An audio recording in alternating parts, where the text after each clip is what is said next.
Chief weapon, उन्होंने मुख्य weapon कौन सा यूज किया था, यानी कि कौन सा हथियार उन्होंने यूज किए थे भारतीय स्वतंत्रता संग्राम में। तो आप यहाँ पर देख सकते हैं महात्मा गांधी ने का मुख्य जो वीपन था, हथियार था, वो था ट्रूथ एंड नॉन वायलेंस, सत्य और अहिंसा वाला उनका यही हथियार था। इसी के बदौलत उन्होंने भारत को स्वतंत्रता दिलाया। ओके, नेक्स्ट क्वेश्चन है Mahatma Gandhi wrote different article for, Mahatma Gandhi ने डिफरेंट आर्टिकल लिखे किसके लिए, तो यंग इंडिया के लिए। नेक्स्ट क्वेश्चन है civilization point out to man, सभ्यता दिखलाता है, क्या दिखलाता है, टू पैथ ऑफ ड्यूटी, यानी कि किसी भी इंसान को मार्ग को दिखलाता है हमारी सभ्यता। नेक्स्ट देखते हैं to observe morality is to attain mastery over mind and passion, the mind is a restless bird which always remains, हमारा मन जो है एक अशांत पक्षी की तरह है, हमेशा वो क्या रहता है, तो अनसेटिस्फाइड रहता है। मैं बता दूं कि इसमें से आपको 4 विकल्प दिए जाएंगे, लेकिन इसमें मैंने सिर्फ एक ही आंसर मैंने दिया हुआ है जो इसका करेक्ट आंसर है। तो अनसेटिस्फाइड मतलब असंतुष्ट रहता है, जितना हमारे माइंड को मिलता है एकदम बिल्कुल असंतुष्ट रहता है। Happiness is a largely A mental condition, इसमें फील होगा।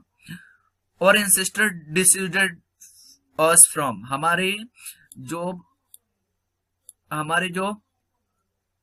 पूर्वज थे उन्होंने किस चीज के प्रति उन्होंने रोका हुआ था, तो लग्जरीज एंड प्लेजर के प्रति उन्होंने मना किया हुआ था, कि ज्यादा भोग विलास के प्रति उन्होंने स्टॉप किया था, मना किया हुआ था। आगे देखते हैं people in ancient days way satisfied with, यानी कि पुराने जमाने के लोग जो है वो संतुष्ट थे, किससे संतुष्ट थे, तो गांवों में वो सबसे ज्यादा संतुष्ट थे, किसके अपेक्षा, तो शहरों में रहने वाले लोगों की अपेक्षा गांव के ज्यादा लोग संतुष्ट थे। और forefather saw the king and dear sword were inferior to the sword of ethics.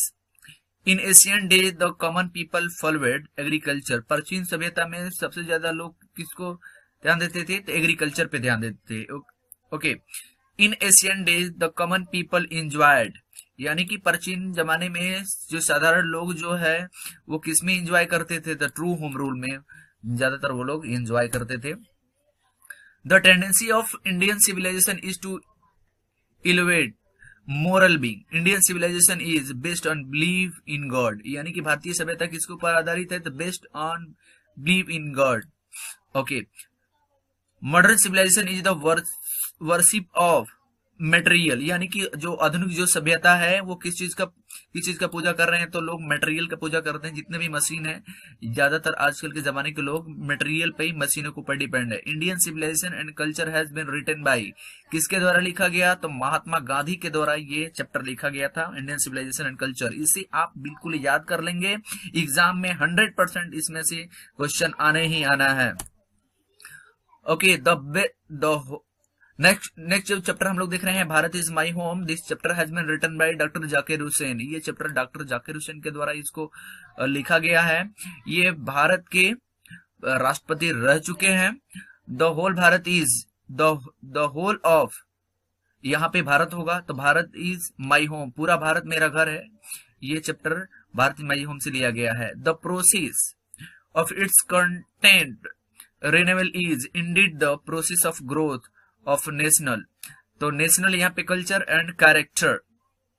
The writer pledges his loyalty to our past culture, किसके प्रति राइटर ने शपथ लिया था, प्लेज मतलब शपथ लेना, तो अपने पास्ट कल्चर के प्रति, यानी कि जो भी पुरानी जो सभ्यताएं है वो उसको बरकरार रखेंगे, उसको खोने नहीं देंगे। ये स्पीच उन्होंने तब दिया हुआ था जब वो भारत के प्रति, यानी कि भारत के राष्ट्रपति के प्रति उन्होंने जब संविधान वो ले रहे थे, तभी उन्होंने ये राष्ट्रपति का शपथ ग्रहण कर रहे थे, तभी उन्होंने ये स्पीच डिलीवर किए थे। The writer want to make his country strong and beautiful, writer अपने कंट्री को क्या बनाना चाह रहे हैं, तो स्ट्रॉन्ग एंड ब्यूटीफुल बनाना चाह रहे हैं।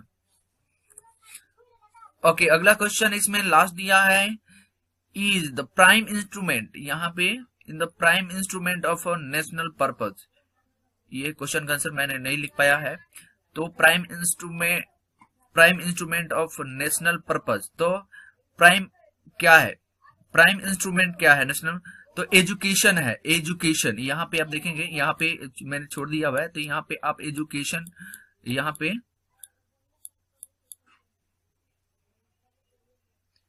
Education is the prime instrument of the nation purpose, यानी कि पहला जो प्राइम इंस्ट्रूमेंट है वो है एजुकेशन, शिक्षा। ओके, ये pinch of snuff next chapter दिया हुआ है। This chapter has been written by Manohar Malgonkar के द्वारा ये चैप्टर लिखा गया है। मानगोलकर इज एन, कौन सा राइटर थे? तो इंडो एंजियल राइटर थे। एंड नानू काका हैड ए, नानू काका के पास क्या था? तो उनके पास एक कैट था। आप ये ध्यान रखेंगे, वो जब वो आ रहे थे राइटर के घर तो उनके पास कैट लेकर के आ रहे थे। ये pinch of snuff is written by, किसके द्वारा लिखा गया? तो मनोहर मानगोलकर के द्वारा ये चैप्टर लिखा गया। Nanu Kaka was related to narrators as he was ये नेफो। नानू काका किसके यहाँ आ रहे थे? तो अपने भांजे के घर आ रहे थे। बात समझ में आया? Okay. Was coming to visit the narrator family, तो नानू काका यहाँ पे रहेगा। नानू काका कहाँ आ रहे थे? तो नरेटर फैमिली यानी कि लेखक के घर वो आ रहे थे। कौन आ रहे थे? तो नानू काका आ रहे थे। Nanu Kaka had a ticket of which class, Nanu Kaka के पास किस क्लास के टिकट था? तो थर्ड क्लास के उनके पास टिकट था। जब वो नरेटर के घर आ रहे थे, लेखक घर के घर वो आ रहे थे, तो उनके पास थर्ड क्लास के टिकट वो लिए हुए थे। According to Nanu Kaka the TC was a, Nanu Kaka के अनुसार टीसी कैसा व्यक्ति था? तो बहुत नाइस यंग मैन था। Where was the author waiting, author कहाँ पे वेट कर रहा था उनका? तो प्लेटफॉर्म पे वेट कर रहा था, इंतजार कर रहा था। Okay, Nanu Kaka stood in the doorway of which carriage, Nanu Kaka कहाँ पे खड़े थे ट्रेन में? तो सेकेंड क्लास के गेट पे वो खड़े हुए थे। ओके, नानू काका वाज दक्षिणी ब्राह्मीण, नानू काका क्या थे? तो दक्षिणी ब्राह्मीण थे। ही वाज वेयरिंग ए, क्या पहने हुए थे वो? नानू का वेयरिंग ए सिल्क पगड़ी, तो वो रेड सिल्क पगड़ी वो पहने हुए थे। Nanu Kaka was bearing a black coat, क्या पहने थे वो? ब्लैक कोट पहने थे। The narrator of a pinch of snuff was, नरेटर क्या थे?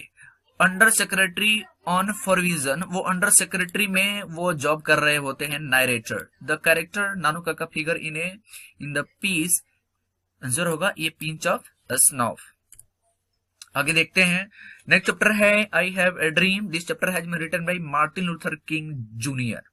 Okay, I have a dream is a part of speech delivered by, I have dream जो चैप्टर है ये किसके द्वारा? ये एक स्पीच है जो मार्टिन लूथर किंग के द्वारा इसको डिलीवर्ड किया गया था। I have dream is written by Martin Luther King junior, JR। Okay, in which country does the negro find themselves an exile, exile का मतलब किस कंट्री में नेग्रो को जो है देश से निष्कासित किया गया? तो अमेरिका से। अमेरिका में पहले क्या था कि दो जातियां रहते थे, एक निग्रो और एक व्हाइट और ब्लैक कह सकते हैं।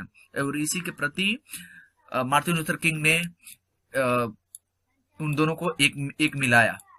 Okay, who are the citizen of colour, तो उनका क्या था? नेग्रोवासी थे। According to author America has given the negroes people, यानी कि लेखक के अनुसार अमेरिका ने नेग्रो को दिया था, कैसा चेक दिया था उनको? तो बेड चेक दिया था जो बाउंस हो गया था, जो कि भजाने लायक नहीं था। आगे देखते हैं। What is the meaning of word segregation, segregation का मीनिंग क्या है? तो act of isolation people according to race, religion and sex. After how many year the negro is still not free, कितने साल के बाद नेग्रोवासी अभी तक फ्री नहीं हुए थे? चैप्टर में लिखा हुआ है 100 साल के बाद भी नेग्रोवासी बिल्कुल फ्री नहीं हुए थे। It is but today that American was defaulted on the promissory, तो obvious. What is the meaning of hallowed made holy? I have dream is a, I have dream एक क्या है? ये एग्जाम में आपके पास बिल्कुल आ सकता है। तो आई हैव ड्रीम स्टोरी नहीं है, ये कोई कहानी नहीं है, ये एक स्पीच है, ये आपको बिल्कुल याद रखना पड़ेगा। Who among the following was the Nobel prize winner, यानी कि नोबेल प्राइज किसने जीता हुआ था? बहुत सारे लोगों का नाम आ सकता है, तो आपको याद रखना है मार्टिन लूथर जूनियर को। Martin Luther king JR believed in, किसमें विश्वास रखते थे? तो रेशियल इक्वलिटी में विश्वास रखते थे वो। Martin Luther king JR believed in the power of, किस मार्टिन लूथर किंग किसमें विश्वास रखते थे वो सबसे ज्यादा? तो नॉन वायलेंस में वो गांधी जी को सबसे ज्यादा मानते थे, गांधी जी का रूल और नियम को वो फॉलो करते थे। ओके, नेक्स्ट चैप्टर है लेसन दिया है ideas that have help mankind. ये चैप्टर लिखा गया है बर्टन रसेल के द्वारा।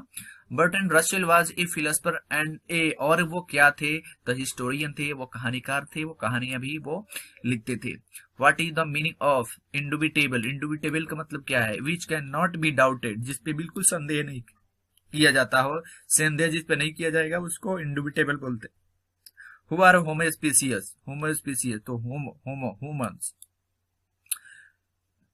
The early human race believed in jungle and cave, तो यानी कि प्राचीन जो लोग थे वो कहां पे रहते थे? तो जंगल और केव्स यानी कि मांदों में वो रहा करते थे, गुफाओं में रहा करते थे। They were terrified of wild beasts.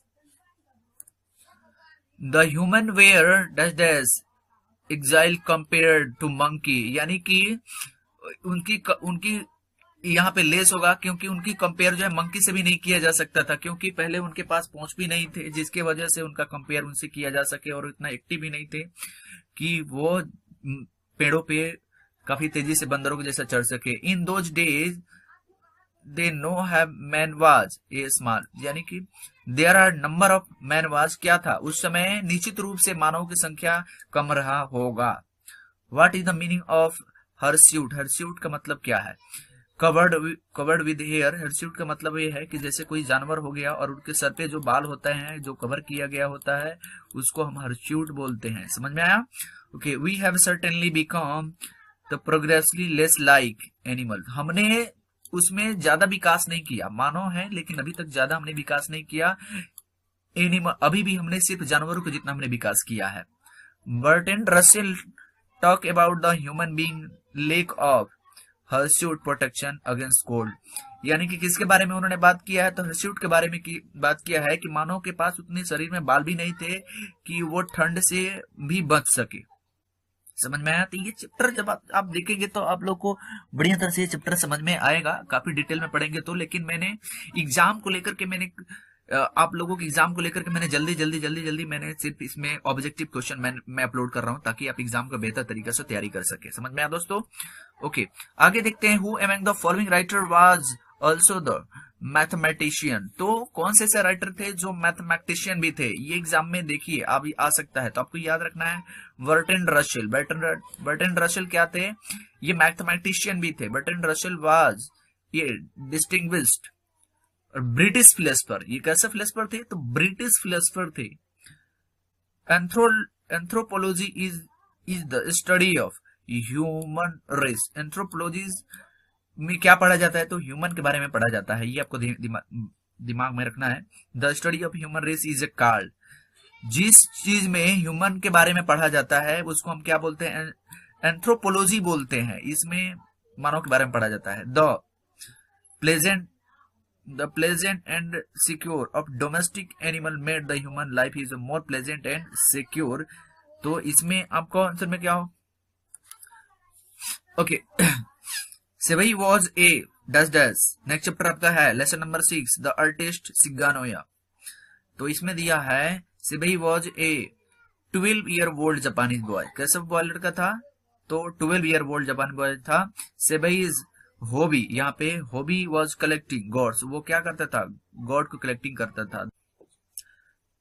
The story written by Shiga Naoya is artist. Seibei was a school. Seibei क्या था? एक स्कूल बॉय था। The carrier dealer paid. Carrier dealer paid कितना पैसा पेड किया? तो 50 सेंट एन पे किया। एन एक डॉलर, एक एन जापानी करेंसी होता है वहां का। किसके लिए पे किया था? फॉर द गॉड्स के लिए कैरियर डीलर ने 50 सेंट एन पे किया था। ओके, नेक्स्ट चैप्टर दिया हुआ है आपका a child is born. This chapter has been written by Germaine Greer. आपको राइटर आपको चैप्टर के साथ साथ आपको राइटर का नेम भी आपको याद करते जाना है, क्योंकि ये एग्जाम में 5 नंबर के पूछे जाते हैं फ्रेंड्स। चैप्टर नंबर 7 है Germaine Greer wrote the piece. क्या लिखा था उन्होंने? तो ये चाइल्ड इज बॉर्न लिखा था। The writer of the piece ये चाइल्ड इज बॉर्न इज, ये किसके दौरान चाइल्ड इज बॉर्न किसने द्वारा लिखा था? तो ये जर्मन गियर के द्वारा इसको लिखा गया था। नेक्स्ट चैप्टर है lesson number 8, how free is the press, Dorothy L Sayers. The editorial policy of a popular daily is controlled by two chief factor. Next question है the writer of the essay how free is the press is, किसके द्वारा ये chapter लिखा गया? तो Dorothy L Sair के द्वारा इसे लिखा गया। मैंने सिर्फ वही क्वेश्चन कवर किया है जो आपके एग्जाम में बिल्कुल आने वाला है, एग्जाम से रिलेटेड है। एक बार इसे आप देख लेंगे तो आपको समझ में बिल्कुल आ जाएगा। नहीं आ रहा है तो 2-3 बार देखिए, जितनी बार आपको नहीं समझ में आ रहा है उतनी बार आप देखिए। ओके, नेक्स्ट लेसन है chapter number 9, the earth. H E. Bates के द्वारा इसको लिखा गया है। The earth is a story. Earth ये क्या है? एक स्टोरी है। What was the name of Johnson son? Johnson के लड़के का क्या नाम था? तो आपको ये याद रखना है, बेंजे नाम था उसका। बेंजे वॉज ए, बेंजे कैसा लड़का था? एक सिंपल माइंडेड लड़का था। What did the doctor suggest for Benjy? Benjy के लिए डॉक्टर ने क्या सजेस्ट किया? कीप हेन्स, मुर्गी रखने के लिए डॉक्टर ने उसको सजेस्ट किया हुआ था। ओके, नेक्स्ट चैप्टर दिया हुआ है। नेक्स्ट चैप्टर है 10th, India through a traveller's eye, Pearl S Buck के द्वारा इसको लिखा गया है। India through a traveller's eye is written by Pearl S Buck. India through a traveller's eye लिखा गया है, पियरल एर्सबॉक के द्वारा लिखा गया। India had always been part of the background of my life, who make this statement? Bharat हमारा शुरू से हिस्सा रहा, मेरे जीवन का एक हिस्सा रहा है। ये स्टेटमेंट किसने दिया हुआ है? तो किसने दिया था? पियरल एर्सबॉक ने दिया हुआ था। Who among the following talk about India? किसने जो है, इसमें 4-5 राइटर का नाम दिया रहेगा, ध्यान दीजिएगा, इसमें सिंगल दिया हुआ है, इसीलिए आपको जल्दी समझ में आ जा रहा है। लेकिन हो सकता है कुछ में 4 ऑप्शन रहे तो आप कंफ्यूज हो जाए। तो ये क्या करे, हु अमंग द फॉलोइंग, यानी कि 4 लोगों का नाम रहेगा और उसी में आपको बताना है कि किसने भारत के बारे में बात किया हुआ है। तो आपको याद रखना है पियरल एर्सबॉक ने। पियरल एर्सबॉक वॉज एन, कहां के वो राइटर थे? तो अमेरिका के वो राइटर थे, an American writer. Pearl S Buck came to India to see and listen to the young dash city. तो क्या वो देखने के आए थे? इस young man in the city, यानी कि यंग मैन को, जो लोग सिटी में रह रहे थे उनको वो देखने के लिए आई हुई थी। चलिए आगे देखते हैं। चैप्टर नंबर पोएट्री सेक्शन के, प्रोज सेक्शन के ये लास्ट लेसन है इसमें का। उसके बाद से मैं पोएट्री में शुरू करूंगा। पोएट्री का भी क्वेश्चन मैंने कवर किया हुआ है ताकि अब एग्जाम में उसे भी आप याद करके लिख सके। तो चलिए शुरू करते हैं। इसमें दिया हुआ है लेसन नंबर 11 है मैरिज प्रपोजल। ये चैप्टर लिखा गया है एंटन चिक्कू के द्वारा। एंटन चिक्कू के द्वारा इसको लिखा गया। तो ये marriage proposal written by Anton Chekhov. Anton Chekhov wrote the piece marriage proposal. Exam में ऐसे भी इस प्रकार से भी आ सकता है और एग्जाम में आपका इस प्रकार से भी आ सकता है। एंटन चिक्कू रोड द पीस, कौन सा उन्होंने पीस लिखा? तो marriage proposal. A marriage proposal is a short. Marriage proposal क्या है? तो ये एक ड्रामा है, आपको याद रखना है। ये कोई स्टोरी नहीं है, ये कोई नोवेल नहीं है, ये एक शॉर्ट ड्रामा जिसको हम बोल सकते हैं। ओके, आगे देखते हैं। अब आगे जाते हैं पोएट्री सेक्शन में। पोएट्री सेक्शन में फर्स्ट चैप्टर है sweetest love I do not go. This chapter has been written by John Donne. ये चैप्टर जो है जॉन डन के द्वारा लिखा गया है, ये आपको याद रखना है। The poet in sweetest love I do not go is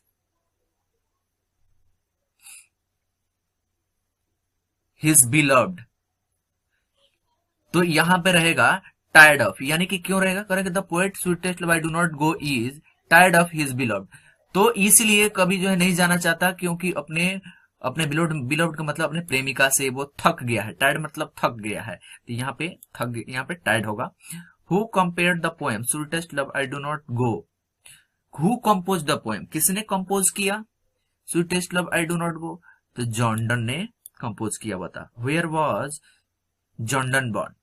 तो जॉन डन का जन्म हुआ था लंदन में।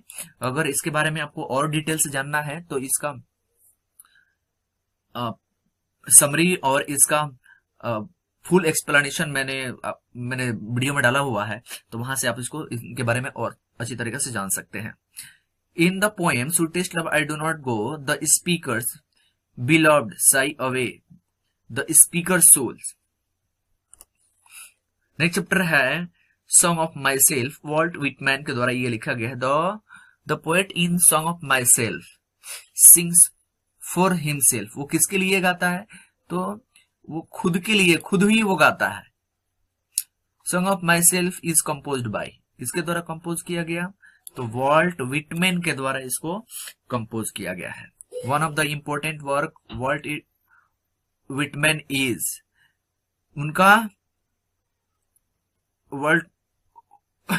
उनका जो सबसे महत्वपूर्ण जो है वर्क्स है, मतलब कृतियां हैं, वो क्या है? Leaves and grass. Who among the following is called the people's poet. लोगों की कवि किसे कहा जाता है? तो लोगों का कवि कहा जाता है, याद रखेंगे, लोगों का कवि कहा जाता है वॉल्ट विटमैन को। लेसन नंबर 3 है now the leaves are falling fast, W.H. Auden. Now the leaves are falling fast is composed by, किसके द्वारा कंपोज किया गया? तो W.H. यूडेन के द्वारा इसको कंपोज किया गया है। Who won the Pulitzer prize in 1948, तो किसने प्राप्त किया? तो आपको याद रखना है W.H. यूडेन। यहाँ पे सिर्फ आपको सिंगल विकल्प दिया है, लेकिन एग्जाम में आपको 4 उसमें विकल्प आएंगे, तो वहां पर थोड़ा सा डिफिकल्ट टास्क हो सकता है, इसीलिए 2-3 बार इसे आप जरूर देखेंगे। Who are the whispering neighbours in the poem now the lips are falling fast? Angels of death. The word dates is related to plague. ये डेट्स वर्ड जो है किसके लिए उपयोग किया गया है? तो प्लॉग, प्लॉग का मतलब होता है तोड़ना। The prams are rolling. Lesson number 4 ode to autumn. Autumn is a season of mellow. Mellow का मतलब पकना, यानी कि किस चीज का सीजन है? तो फूल, यानी कि फ्रूटफुलनेस, यानी जितने फल होते हैं उसके पकने का महीना होता है कौन सा? Ottoman. Kids is A romantic poem. कैसा पोएट थे वो? Romantic poet. एग्जाम में आ सकता है कि who is a romantic poet, तो ये चीज आपको याद रखना है, kids, John Keats. Okay, the ottoman is composed bye John Keats. किसके द्वारा कंपोज किया गया? तो जॉन किड्स के द्वारा इसको कंपोज किया गया है। John Keats compose the poem ode to autumn. Ode to autumn deals with the principle of beauty of nature. किसके बारे में ये आधारित है ये पोएम?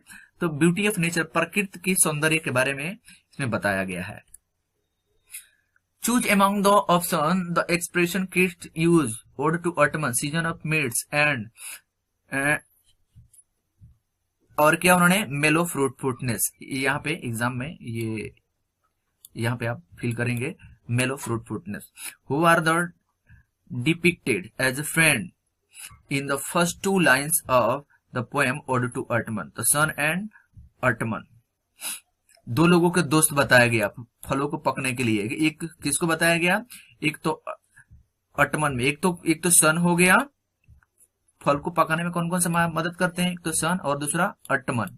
याद रखेंगे आप कि दो फ्रेंड बताए गए फलों को पकने के लिए, तो एक कौन है? सन और दूसरा ऑटमन।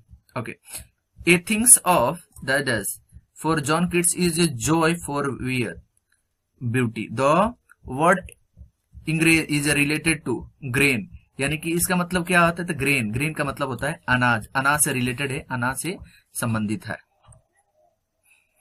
लेसन नंबर 5 है an epitaph Walter de la Mare के द्वारा ये चैप्टर कंपोज किया गया है, ये poem. Who compose the poem an epitaph? किसने कंपोज किया एन एपिटाफ? तो Walter de la Mare. Walter de la Mare compose the poem. कौन सा पोएम कंपोज किया? An epitaph. Okay, lesson number 6 है द सोल्जर, रूपर्ट ब्रूक। ये chapter मैंने upload कर दिया है ऑलरेडी, पूरी डिटेल में आप वहां से जानकारी आप ले सकते हैं। द सोल्जर इज कैसा पोएम है? तो ये एक वार पोएम है। The soldier is composed by, Rupert Brooke के द्वारा इसको कंपोज किया गया है। Rupert Brooke compose the poem soldier. Which among the following is a sonnet? तो यानी कि चार कविताएं आपको दे दिया जाएगा और उसमें से पूछा जाएगा कि सोनेट कौन है। तो एक बात दिमाग में आप रखेंगे कि जो सोल्जर जो पोएम है वो सोनेट है, द सोल्जर, याद रखेंगे। Okay, what is meant by the phrase a pulse in the internal mind. इसका मतलब क्या है? तो memory that remain alive forever. इसका मतलब क्या है कि जो चीजें हमेशा के लिए बनी रहती है उसे हम a pulse in the internal mind के लिए हम यूज करते हैं। नेक्स्ट चैप्टर है Macavity mysteries cat. Macavity is a called hidden paw. उसको क्या कहा जाता था? मैकबेटी को तो हिडन पाव के नाम से उसको जाना जाता था। Macavity the mystery cat is composed by TS. Eliot. TS. Eliot के द्वारा इसको कंपोज किया गया। The best known poem is TS. Eliot are the best land. इनका एक दूसरा सबसे एक महत्वपूर्ण कविता था, बेस्ट था, वो था best land. Compose the poem Macavity the Macavity cat, यानी कि TS. Eliot compose poem Macavity. Okay, Macavity the mystery cat is written the किस मॉक हेरवेन। The poet who was born in America but settled in England. कौन सा कवि जो है अमेरिका में जन्म हुआ लेकिन इंग्लैंड में सेटल हुए? तो याद रखना है TS. Eliot. Macavity the mystery cat is a light poem, एक लाइट पोएम है। TS. Eliot revived the reduction of verse drama in the 12th century. ये क्या था? 12th सेंचुरी में ये वर्स और ड्रामा दोनों ये लिखते थे। कविता और ड्रामा बोल सकते हैं, वर्स का मतलब कविता होता है। नेक्स्ट चैप्टर है chapter number 8 fire human. Keki and Daruwalla के द्वारा इसको लिखा गया। The redness of the fire, the redness of fire appear the cruel to the poet, यानी कि कठोर दिखता है। जो रेडनेस जो है किसमें? उस आग में, फायर का मतलब आग में जो रेड जो दिखता है एकदम बिल्कुल कठोर है, कठोर पोएट को दिखता है। Who compose the poem fire human. Fire human किसके द्वारा कंपोज किया गया? तो केकी एंड दारूवाला के द्वारा। Who among the following is an Indo-Aryan poet? Keki and Daruwalla. The poet Fire Human describe the scene of burning ghat. इस किसके क्या चीज इसमें दिखाया है उन्होंने इस कविता में? तो बर्निंग घाट, यहाँ पे जहां के लाशों को जलाया जाता है उस जगह के चित्र को वहां पे कवि ने दिखाया हुआ है। ओके, नेक्स्ट चैप्टर है फायर एंड ह्यूमन हो गया है। ओके, नेक्स्ट चैप्टर है chapter number 9 the snake looked at the poet. Snake chapter है। कैसा देखा? तो बैजुअली उनको देखा। जैसे कि किस प्रकार से गाय अगर खा रही हो तो गाय या कोई जानवर खाती है तो एक तरफ एक बार कोई आदमी आता है तो उसको देख करके फिर अपना काम करने लगती है, खाने लगती है। इसी प्रकार से वहां पे सांप ने उनको देखा। The who compose the poem snake, किसने कंपोज किया स्नेक पोएम को? तो डी.एच. लॉरेंस ने। The poem written by D H. Lawrence is, कौन सा पोएम लिखे उन्होंने? द स्नेक लिखा। D H. Lawrence belong to the 20th century. तो किस शताब्दी के वो कवि थे? तो 20वीं यानी कि बिलोंग्स करते थे, यहाँ पे बिलोंग्स रहेगा 20th सेंचुरी। ओके, 10th दिया है कमला दास इज एन। कमला दास क्या थे? इंडियन पोएटिस थी। Who compose the poem mother my grandmother. Keki and Kamala Das के द्वारा। Kamala Das poetry is a primary about the her own life experience. अपने लाइफ को एक्सपीरियंस को उन्होंने शेयर किया है। Kamala Das wrote in English and Malayalam. तो कमला दास इंग्लिश में और मलयालम में भी उन्होंने लिखी हुई है। तो फ्रेंड मैं बता दूं कि ये आपका पूरे चैप्टर को मैंने कवर किया है। अगर ये वीडियो पसंद आया हो तो अपने फ्रेंड को भी शेयर कीजिए, अपने दोस्तों को भी शेयर कीजिए और 2-3 बार जरूर पढ़िए। थैंक